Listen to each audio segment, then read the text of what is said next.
Feel the power? Yeah. Let's call this meeting to order. Pledge of allegiance. I pledge allegiance to the flag of the United States of America and to the republic for which it stands, one nation, under God, indivisible, with liberty and justice for all. Start with roll call. Supervisor Gunning is excused. Treasurer Rice is excused. Trustee Hauk. Present. Trustee Micus. Here. Trustee Lannon. Here. Trustee Worley. Here. Clerk Cody here.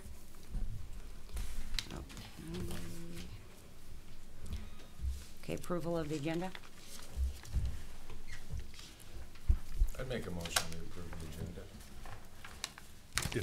If I would like consideration to pull item 10B, and if the board is okay with that, then we would need somebody to make a motion to amend the agenda.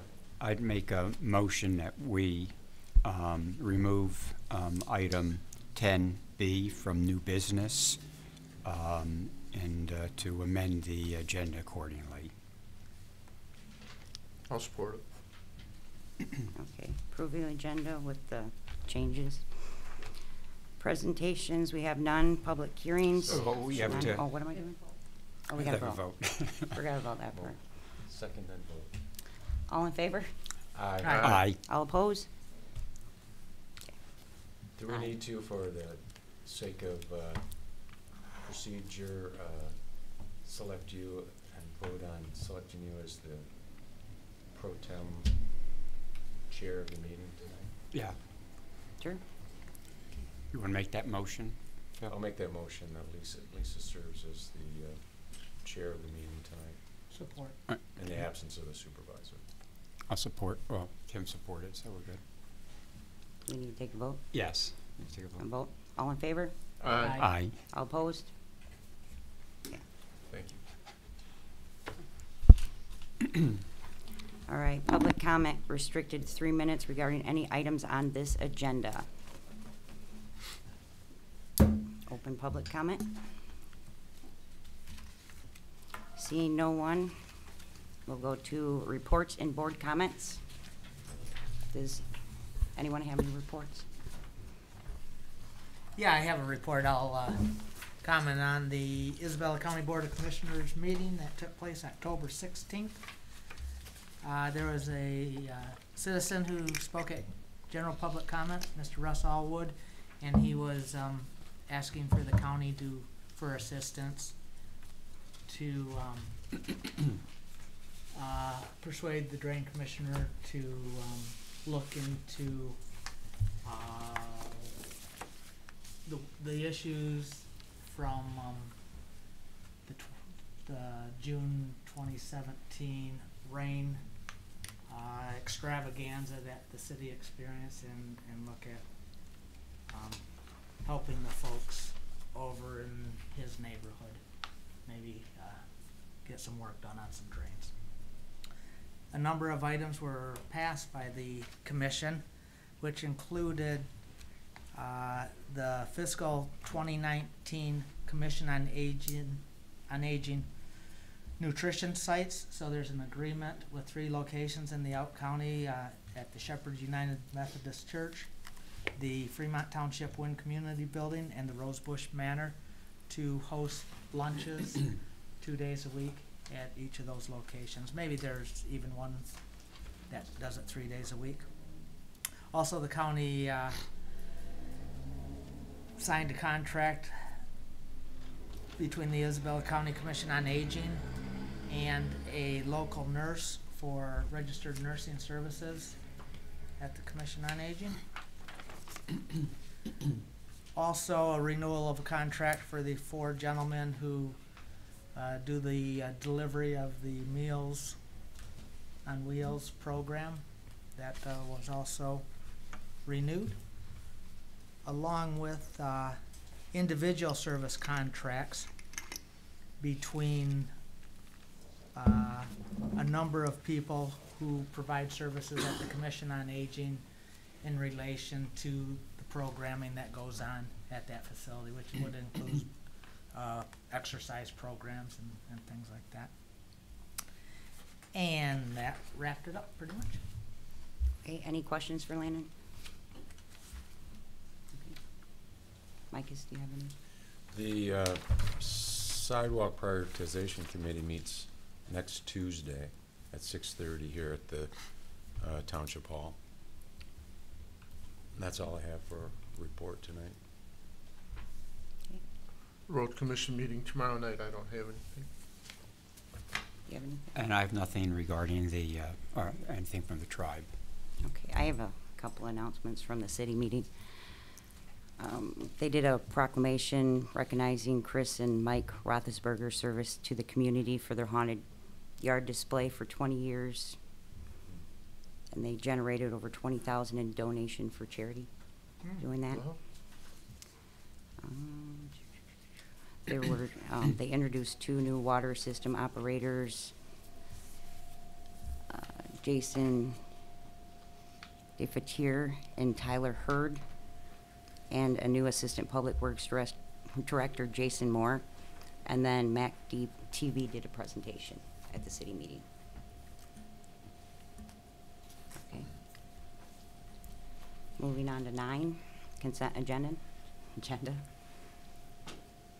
Anyone make a motion? Do we want to go back to 8 and then do Oh. the Oh, yeah, monthly okay. activity report? Yeah, we're still not done. Monthly activity report. Anything from Do Mark? you have anything? I don't have any comments regarding that. It's in your packet, as it is every month. Be happy to answer any questions you may have on it. I don't have any questions. Any questions? I just want to say thank you, Mark, for the thoroughness and the detail that we get at the end of each month on what's been going on and what are the activities and then the anticipated projects moving forward. So thank you. Thank you. Okay, C, we got the PC and ZBA updates by the township planner. Good evening, Board. The only thing that we had on the Zoning Board of Appeals, they met on October 3rd. They didn't have any action items. They simply approved minutes from a special September ZBA meeting in which they did a text interpretation. And so with the approval of those minutes, the decision is now final. On October 16th, the Planning Commission, we had a site plan review. We had a special use permit application. It was an item that they held a public hearing for in September, and yet they held off on doing any discussion or deliberation due to the applicant not being available. They did discuss and deliberate, consider the application at our October meeting. They ultimately decided recommending approval of the special use permit. It is for a park and sell operation located at 5450 South Mission Road. It would include the sale of vehicles, farm equipment.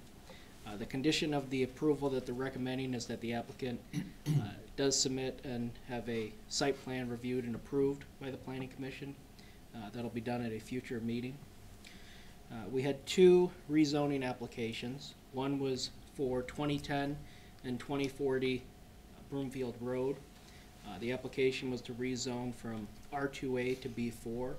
This would be 1 and 2 family low density residential to B4 general business district. That application, the Planning Commission recommended to not approve. From there it'll go to the County Planning Commission and make its way to your guys' desk. The second was a rezoning application from R2A to Ag, 1 and 2 family low density residential, to Ag agricultural, located at 4080 South Whiteville Road. The Planning Commission recommended approval of this rezoning application. Again, it'll be heading its way to the County Planning Commission and eventually reach the board's desk. The last item that we had at the Planning Commission was a reappointment of Jeremy McDonald to the Sidewalk Committee.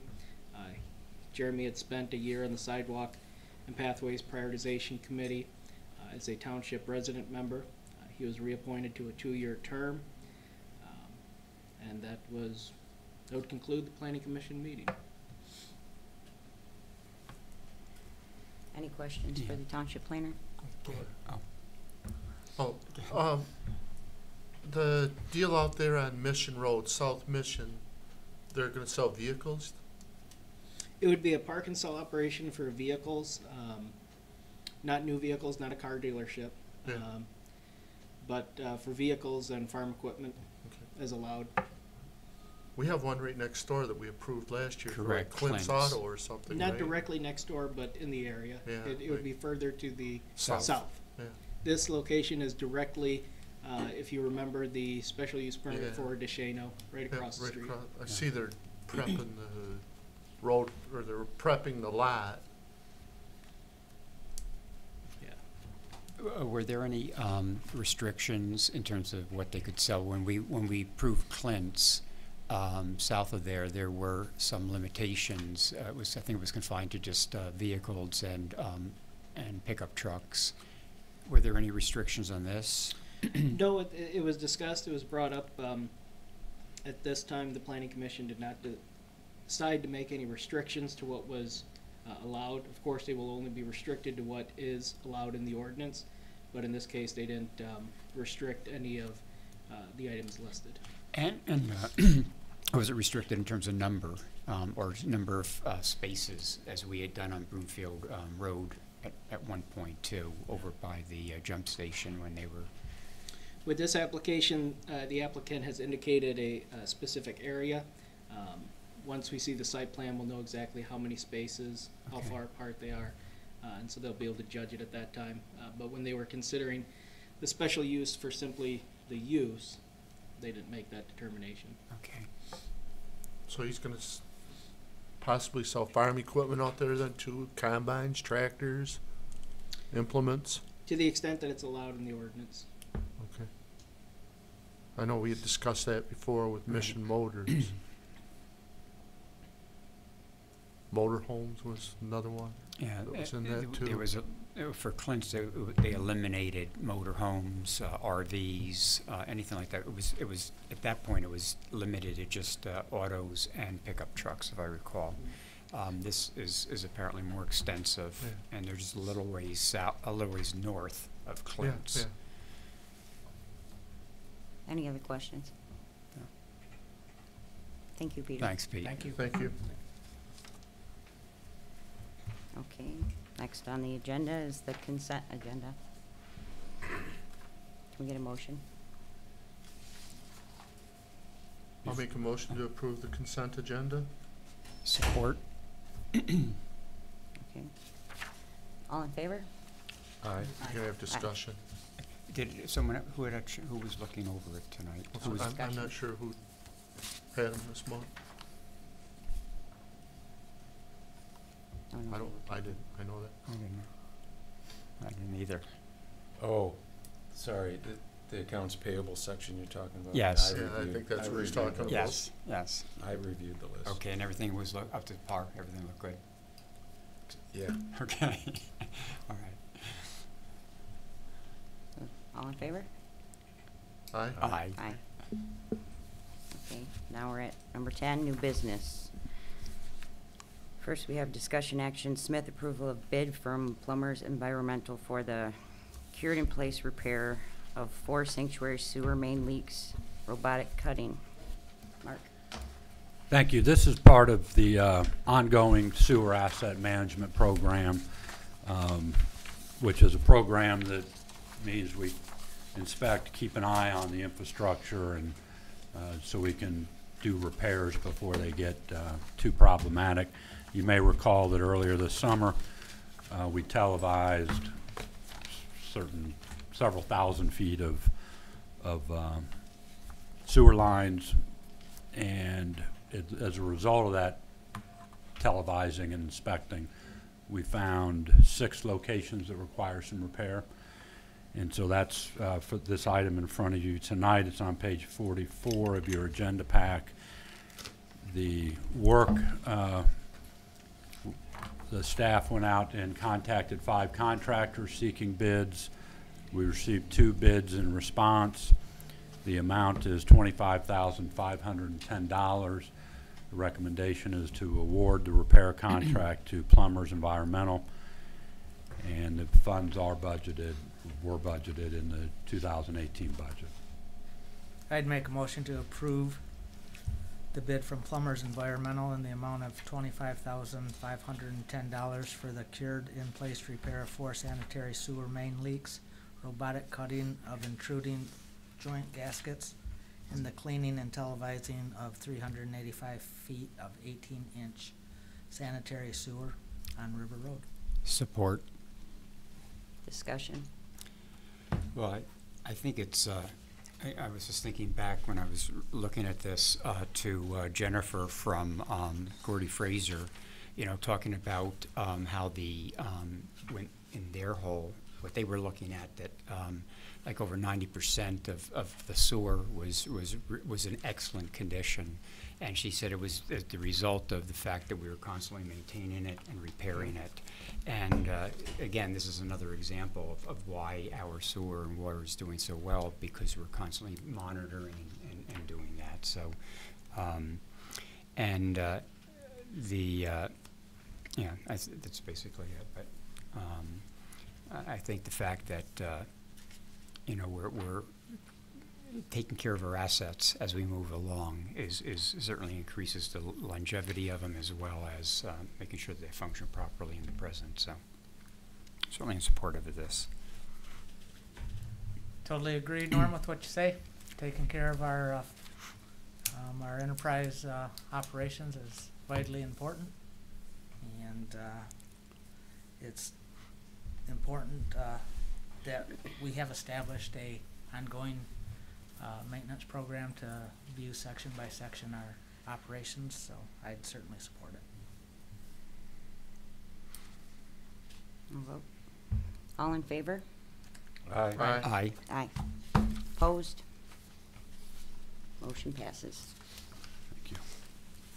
Okay, next we have our new B, discussion action, decreased approval of land division for parcel number 37-14-054-00081-00 and number 37-14-054-00-080-00 located in Cornerstone Condominium Subdivision.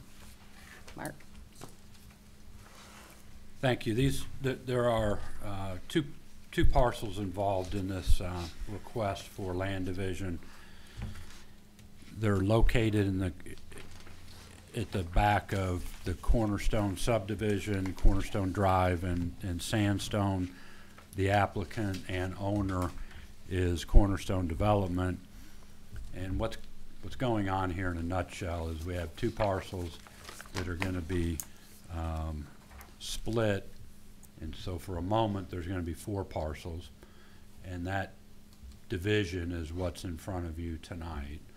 Just so you know, almost immediately after that, then there's going to be a combination of a couple of congruent properties, and that once that's combined, the whole deal will be done, and 3 parcels will then exist, each buildable, and one of those parcels that's going to part of the combination is not buildable right now, and so they're just kind of reconfiguring this piece of land that will, and so the board action is to approve the split portion of it. The board doesn't need to approve combinations, but you need to know that so you know what's going on.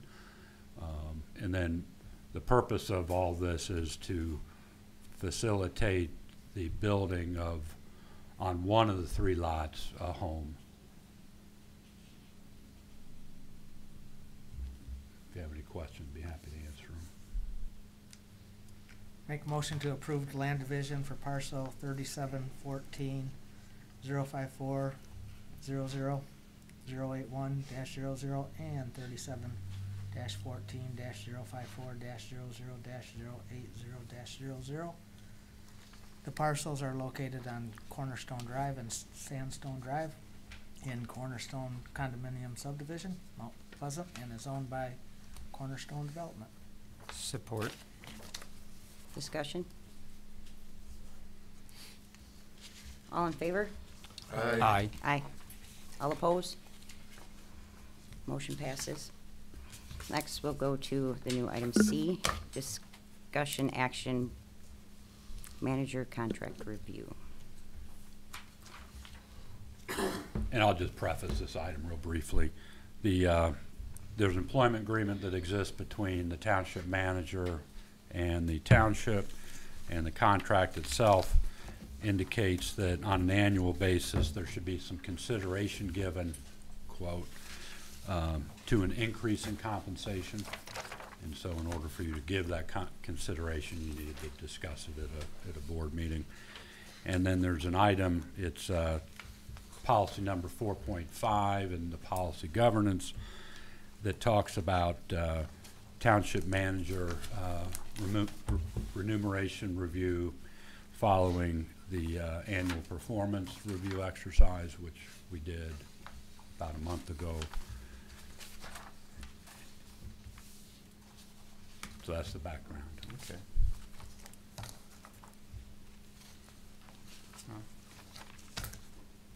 So tonight then we're discussing the contract in terms of what we're proposing for change in salary as well. I mean,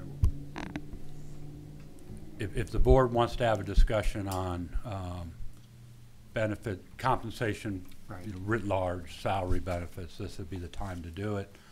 The contract itself automatically renews every January 1 unless it's not renewed by a vote. Right. Would we like? And then if there is any change in the compensation, it would be effective January 1. Gotcha. I think last year, Phil initiated this conversation by asking the question to you, Mark, what do you feel at this point?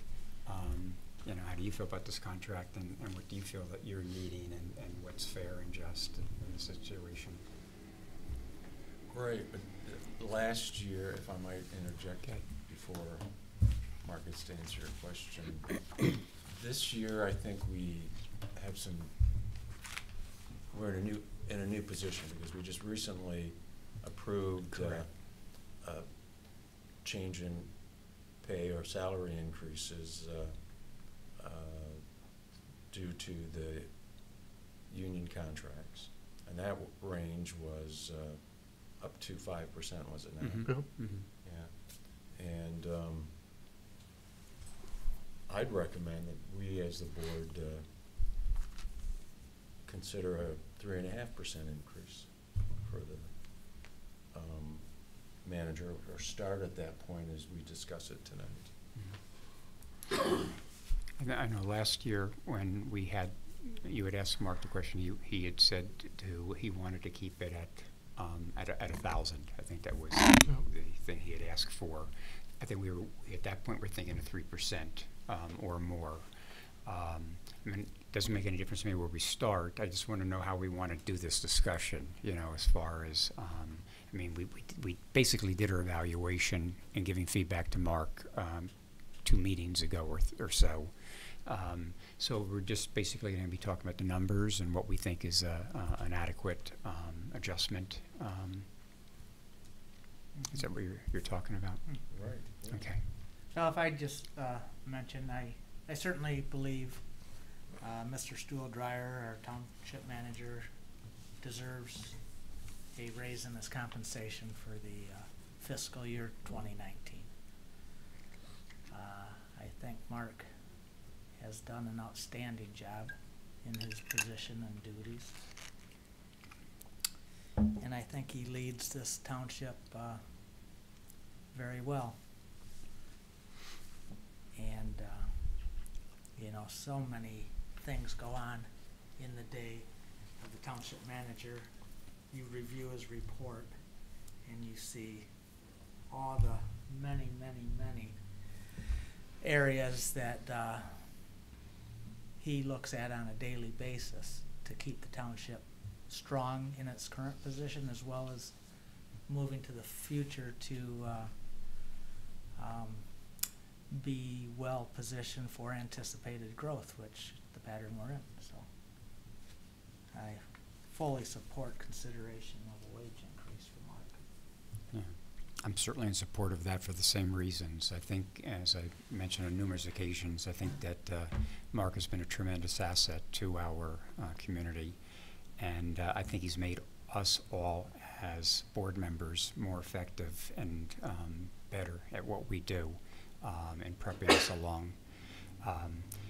I know that, you know, we had, when we had approved the contractual arrangement, that was for both the supervisory and the non-supervisory staff. And there was a little bit of a difference in terms of the spread, but it was pretty close. I think one was 3, then 5, and it was 5 and 5, if I recall. So, and what we did last year is we did Mark separate from that. So it wasn't like we were using those same metrics in terms of coming up with a number. I mean, 3.5. You know, where's that number coming from for you? I mean, how does that? Well, just based on the data that we had in front of us, when the information that we had from, that we reviewed and approved for the, as you mentioned, the contracts for other township associates, I thought that would be a good starting point for our discussion at this point in time. And by presenting that number, I'm not standing at that hard and fast. If other members of the board want to change that up or adjust it, you know, I'd be willing to listen to that and consider approval of that from my seat. I think if we gave everybody else 5%, he deserves 5%.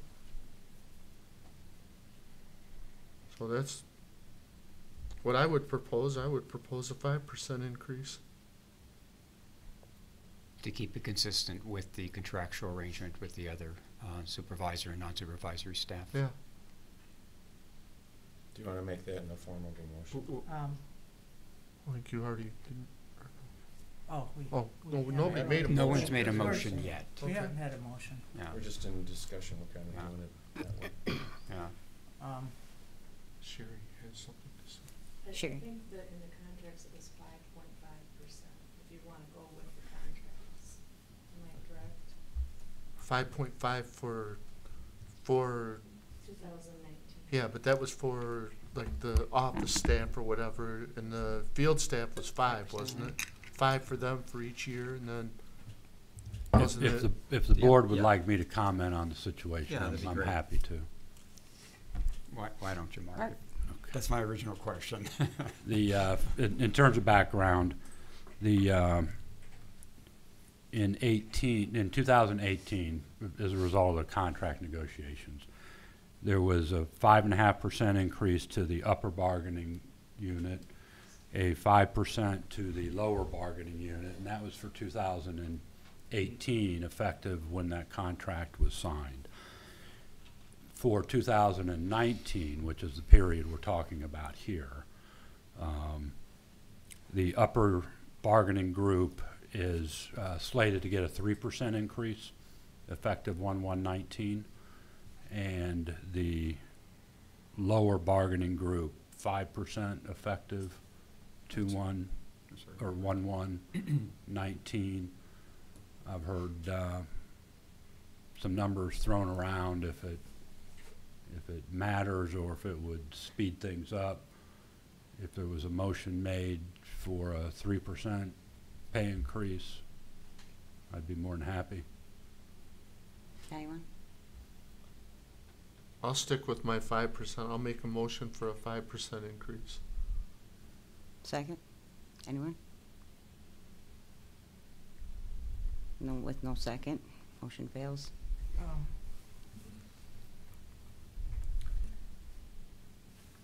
So Bill proposed a motion and that failed, but I would like to keep discussion going on the matter, of course.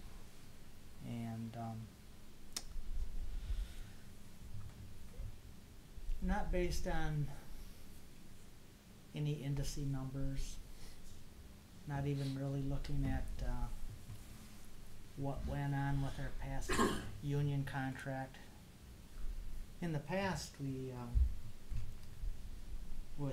in previous years with other managers, not only did we maybe look at what the salary would be for the year, we might have augmented that with, you know, a one-time payout. There's advantages to Yeah, that there are. as an operation.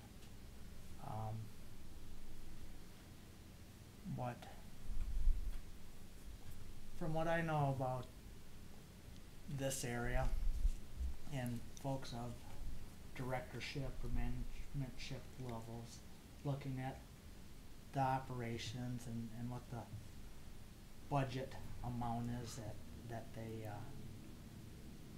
are overseeing on the day-to-day operations of things.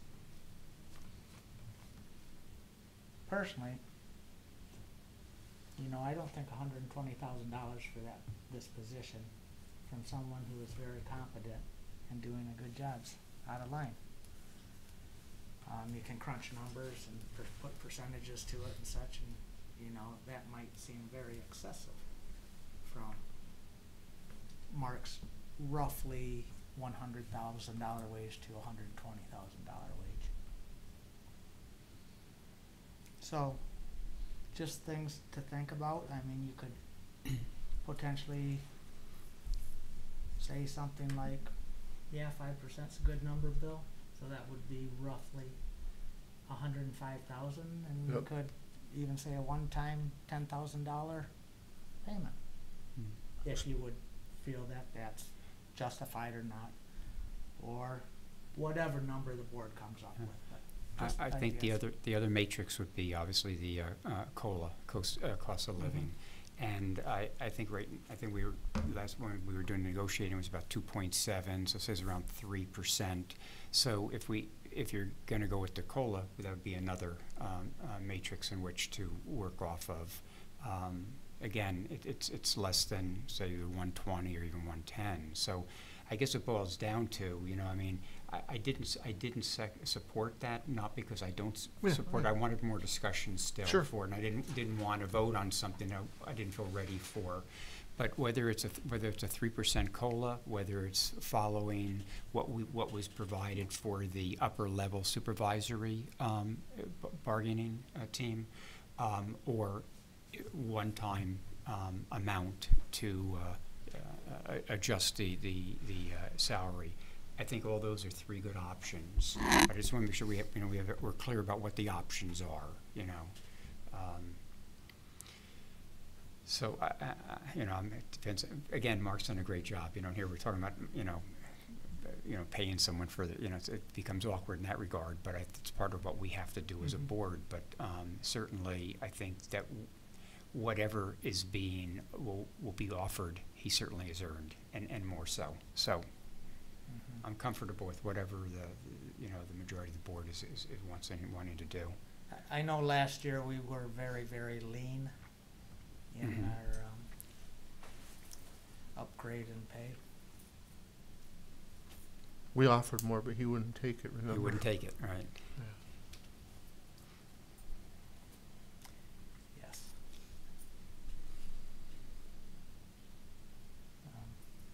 Make a motion to.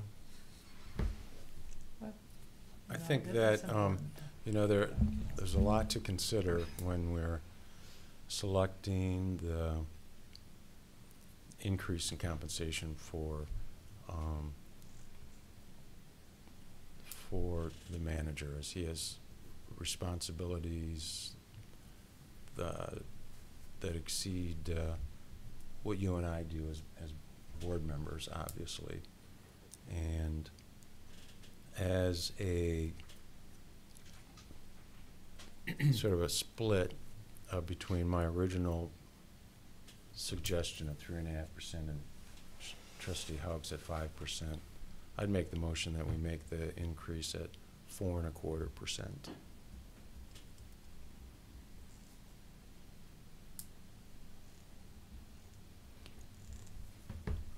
I can still second that, right? I'm going to second that. Any more discussion?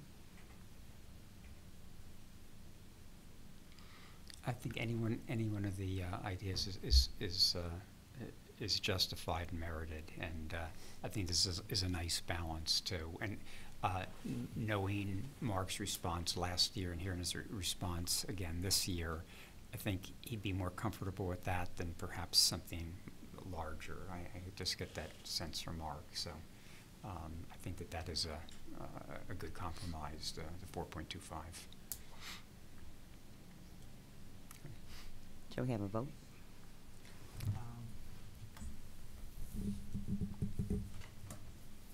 Well, I think that's fair and reasonable. It's more than what our manager said would make him feel good about an increase in salary. I think he deserves it.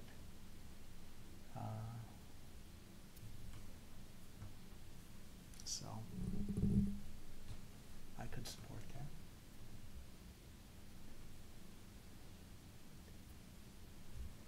Okay, the motion made was 4.25 pay increase. All in favor? Aye. Aye. All opposed? Motion passes. Thank you very much. And thank you, Mark. Okay, the next item on the agenda is the new D, discussion action policy governance 4.3.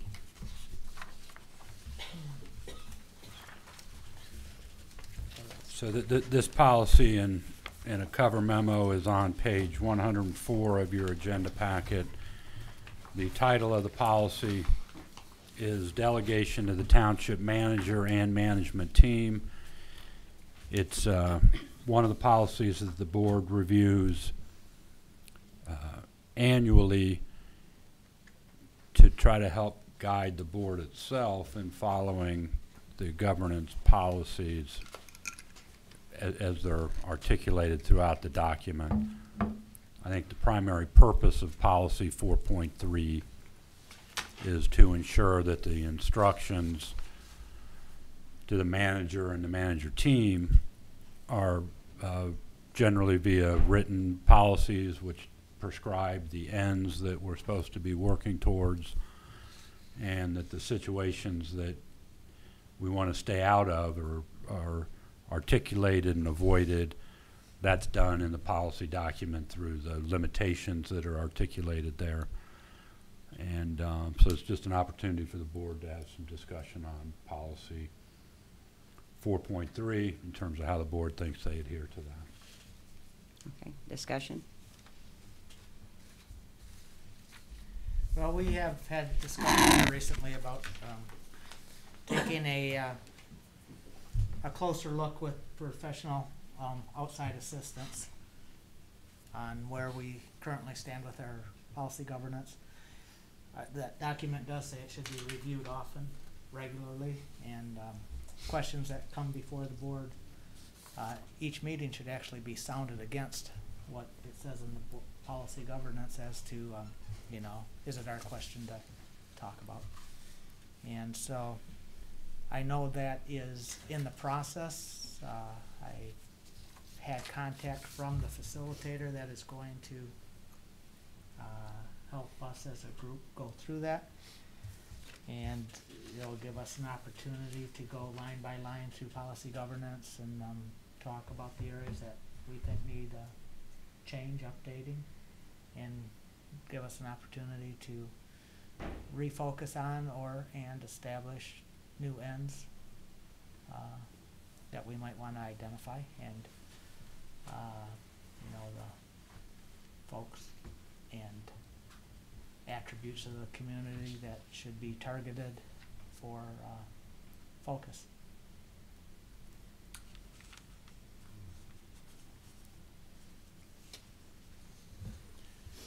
She contacted all of us, right?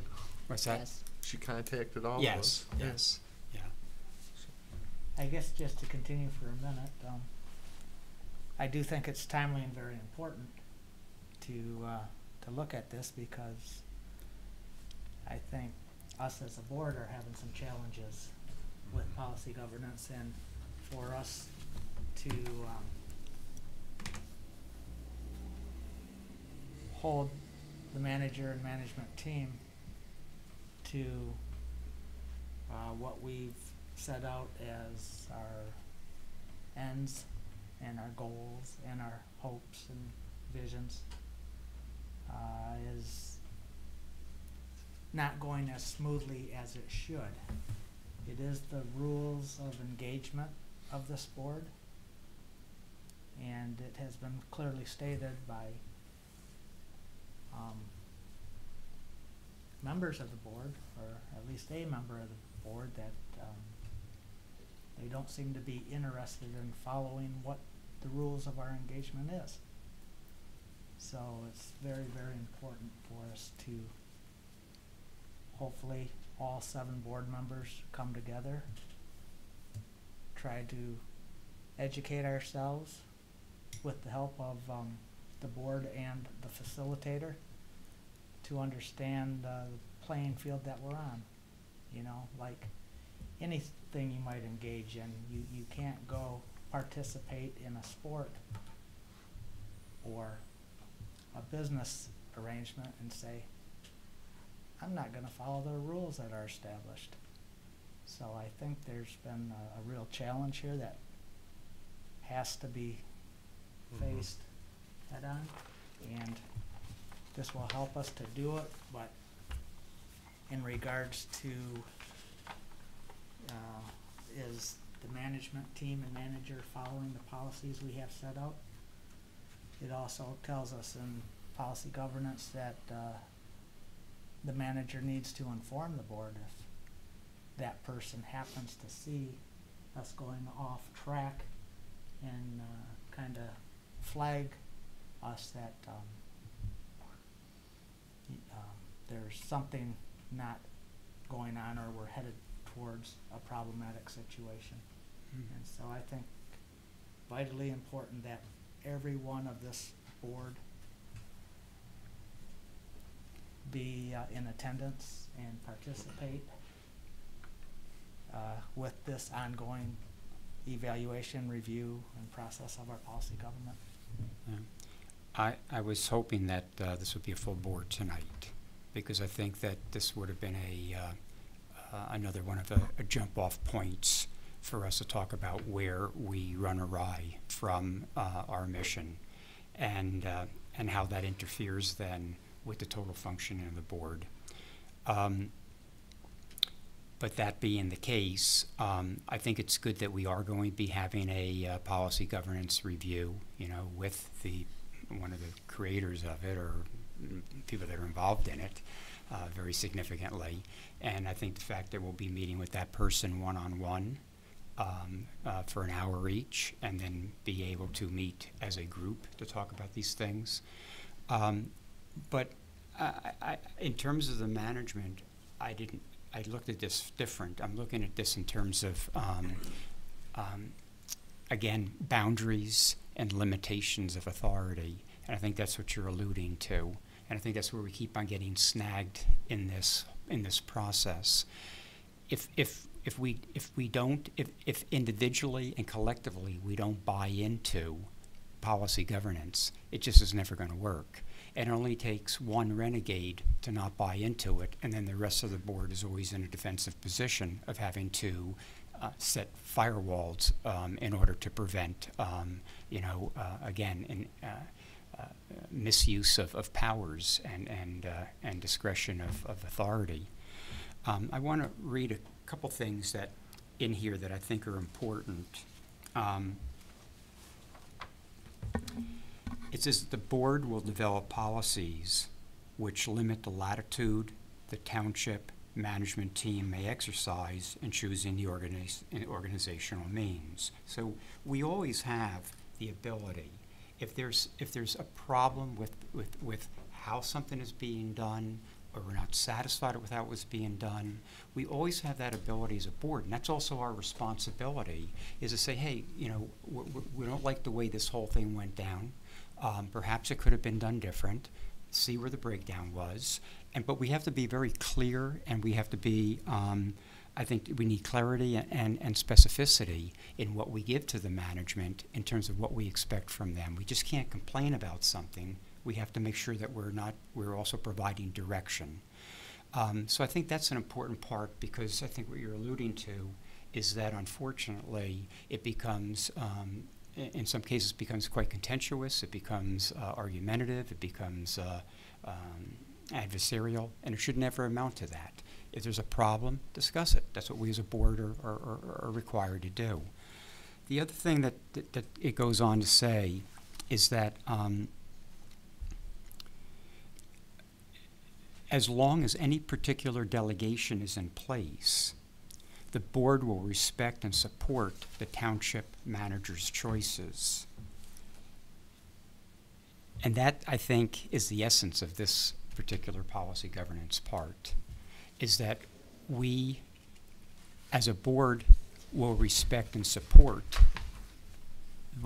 how the management makes the choices and decisions they make. Again, our role is to provide the directive, the oversight, but they're going to be carrying out. We're providing the ends. They're going to be providing the means to it.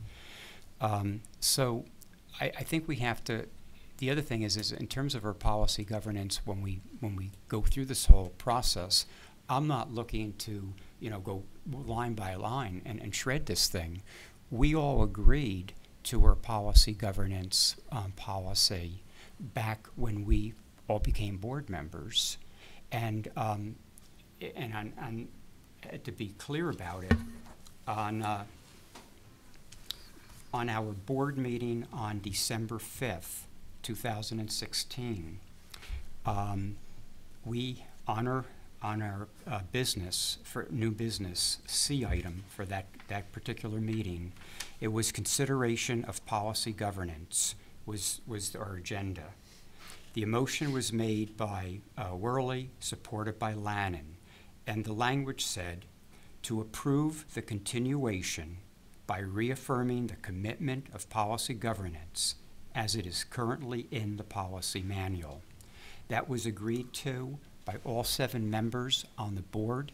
It was a unanimous decision that was what we were going to do. And I'm going to read it one more time again, because it's important. Because it says that to approve, the motion was to approve the continuation by reaffirming the commitment of policy governance as it currently is in the policy manual. That's what we agreed to, and that isn't always being the case by some members. And so the motion, as worded, was a unanimous decision by all 7 members, and later the minutes were both approved by, and they were signed by both the supervisor and by the clerk. So that became our policy. So we were reaffirming the policy governance that was created back in 2010, and now we were reaffirming that in how we were going to be delegating the responsibilities and the limitations that was all set in the policy governance manual. So I just want to be clear that we've already, this is how we should be operating. And I agree with you, Tim, that's not the way it's been going for some. And if one person decides that they just want to be oblivious to it and disagree with it, I think that can be detrimental to the functioning of the board. So I'm looking forward to meeting with Susan Radwin so we can go and deal with some of these issues more specifically.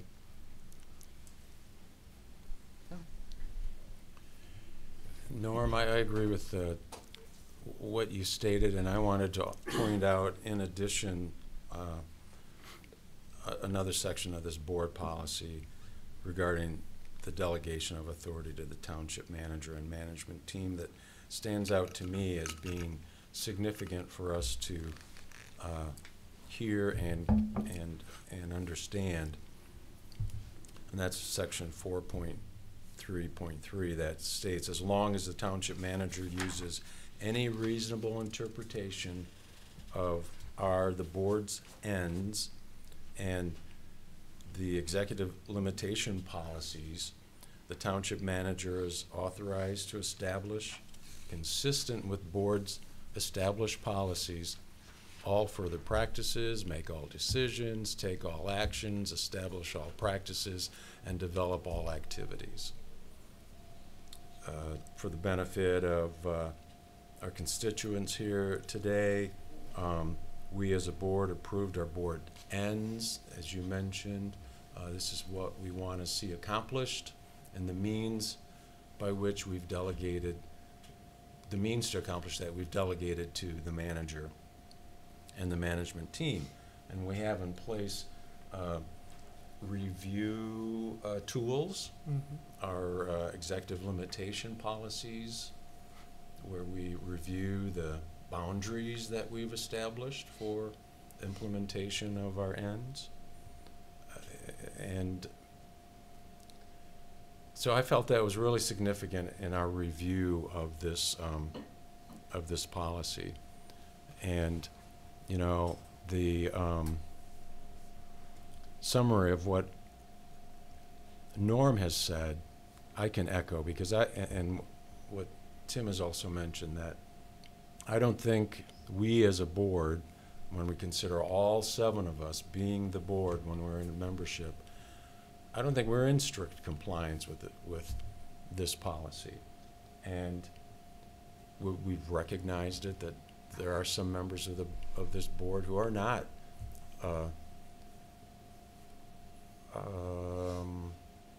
following the guidance that our mutually agreed upon policy states that we should follow. So, you know, a rogue member is causing discourse in our in some of our meetings, and that discordance, I think, needs to be addressed by us as board members. And certainly we're going to get some advice and assistance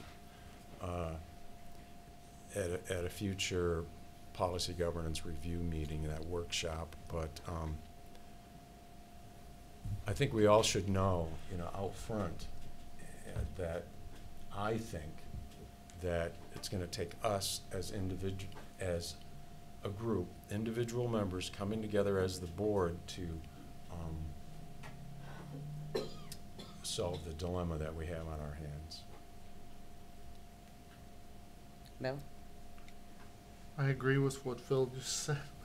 I mean, there's been some one-on-one conversations with the person that Phil's talking about, and they aren't working. So we all need to come together and approach the situation as one. If I could, just real quick, I mentioned that I truly believe 100%, but there has been a question brought up that the board decision to follow policy governance certainly falls within the statutory requirements of our duty as the township. We are not doing anything outside of what is right and legally expected and statutorily correct as board members by following policy governance. I wrote that I myself think that our policy governance meeting in December will guide us in the right direction, so. I don't know. Anyone else? No. Okay, let's go to the next one. Extended public comment, restricted to 5 minutes regarding any issue. You get your chance now. I get my talk. Maybe I'll use the podium. I hear this is new. Yeah, brand new. Okay, Yeah. awesome. So I'm Larry King. I'm running for Isabella County Prosecutor. I'm one of our assistant prosecutors right now. I've been in the office for 4 years. A little bit about me. I'm originally from Meesick, Michigan, which is just up the road in Wexford County. I've been living here for a number of years. I really love Central Michigan. I love the Mount Pleasant area.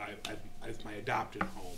And I want to stay here, and I want to continue to keep working for you and all the members of our community. But in my position, I see things at our office that I think we can do better. And that's why I'm running. I'm running because I want to make improvements to the office while still preserving some of the things that we do that work. one of the things that we do that I'm reminded of because I'm in this room, we have a diversion program for Union Township nuisance parties. We're actually contracted by you to prosecute nuisance party violations under your township ordinance. And the way that we do that is interesting because we use pre-charging diversion in a lot of those cases. Somebody comes before us with a nuisance party complaint, we get a ticket, we get the police report, we get a copy of their criminal history. And if they're a young person with no criminal history, we use pre-charging diversion. We send them a letter, we have them come into our office and meet with us and sign an agreement that says they're going to do 30 hours of community service, they're going to pay an oversight fee, and they're going to agree to be on a non-formal probationary period for 6 months. It works great, and I think pre-charging diversion is something that we need to do more of because the same approach doesn't work for everyone. We have this approach where we try to be tough on every single offender, and what that does is not only does it not work, it costs the taxpayers a lot of money because we're chasing down disorderlies using the same force that we're chasing down violent offenders, drug dealers, people who we need to focus more resources on. I'd like to take the model that we have for the Union Township nuisance party diversion, which we also use for a state law crime called recreational trespass, and expand that to more state law offenses. I want to use more diversionary programs, rehabilitative programs. I support the idea of expanding our court's treatment court program in various different ways, and treats minor and small-time offenders differently. Now that helps in a couple of ways. It helps the offender because they're not getting stuck in a cycle of criminality and they're being held accountable for their actions. But it also helps our office because it preserves resources. We can then take those resources, and I want to see us focus them where they matter the most, on the offenders who truly threaten the safety and security of our community. Talking about people who are bringing in controlled substances from outside our community, who are dealing controlled substances. I'm talking about violent offenders who are doing damage to persons and property, and repeat offenders. These are where we need to be focusing the bulk of our resources, and to do that we have to pull back a little bit on some of the other things that we're doing and take a different approach while still holding offenders accountable. I also, in addition to my law background and my time as a prosecutor, I went to business school and I spent some time doing business management. So I see internal processes in our office that I also think we can improve on. I think we can improve the way we schedule and assign cases. I think we can improve a lot of our internal processes to preserve resources of our prosecutors so we can spend more time in court working on actual cases and fighting for the people in our community. I also want to see us do more public outreach. We have one public event a year. We do a 5K, we raise money for victims' rights, we raise money for women's aid, and we have public interaction at that point in time. I would like to see us do quarterly public events. I want to see more of an open door policy and a better relationship with our constituents, because I think in order to serve the public, we need to know how the public feels. We need to have better relationships with them. So I have the tools to do the job. I have the legal background. I have the business background. I'm in the office right now. It's a vacant position. So whoever wins this election is going to be right in the job on day one. We're not starting on January 1st. So it's really important to have somebody who's there now who can hit the ground running and do the job from day one. And that's where I see myself. So I appreciate you letting me come. I know you've probably been inundated with political candidates. This is the season. But I would appreciate your vote on November 6th because I want to keep doing the work that I'm doing. I love what I'm doing. I want to stay here and keep working for you. If I have any time left in my 5 minutes, I can take questions if anybody has them. I've passed out flyers. They have my Facebook, my website, my email, and a cell phone number. So I'm always available, willing to talk with people. Okay. Any questions for me at all? We're not, it's comment, Comment? not Okay. question. Well, thanks Thank so you, much. though. Thank you Thank very you. much.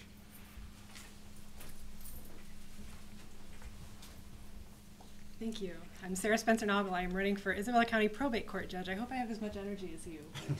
I doubt it, honestly. This is the second time that I've been before you, and I appreciate your graciousness and listening to me again.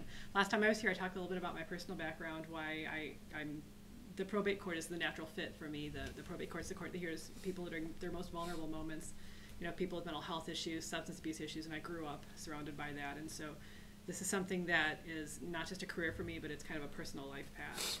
But today I want to talk about what I want to do if and when I'm elected. I'm our county's chief public defender right now. I'm exactly the opposite of what Larry does. I do the opposite side of the courtroom stuff. And in my role as public defender, I see a lot of people, I work with a lot of people who have substance abuse issues, mental health issues. These are people that come in front of the probate court at a high rate. There are also people who come in front of the criminal court at a high rate. And I think of it as they come in front of these types of courts at a high rate because they slip through the cracks in society. You know, for example, there are 3,500 veterans in Isabella County. The VA estimates that between 5 and 10% come into contact with our court system every year, which is a disproportionately high number, obviously. Last time I checked, there were 7 veterans sitting in our jail. I've seen as many as 20 at one time. This is unacceptable. This is just a red flag. We are letting them slip through the cracks. And so what I would like to do is start a structured veterans treatment program. They have some of these in counties around the state. They're very, very successful in keeping veterans out of the court system, helping them reach services.